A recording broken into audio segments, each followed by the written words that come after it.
rather than testify. But when he got out, he went to Mexico and hasn't returned.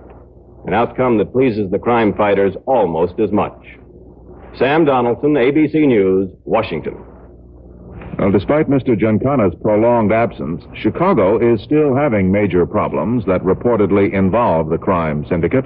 ABC's Howard Tuckner reports from Chicago.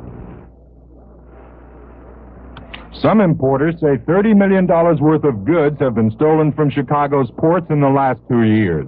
As a result, big Chicago importers such as Montgomery Ward are consigning shipments to Norfolk and New York, then moving them here by rail. In desperation, Carson Peary Scott, one of Chicago's major department stores, has shifted 80% of its $10 million a year import shipments from Chicago to Norfolk.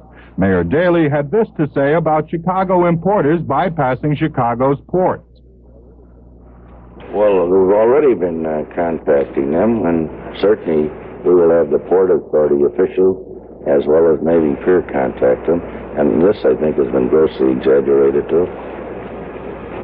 Well, several of the large firms, particularly with the sophisticated merchandise, have switched their shipping instructions to the East Coast ports because of perjury here.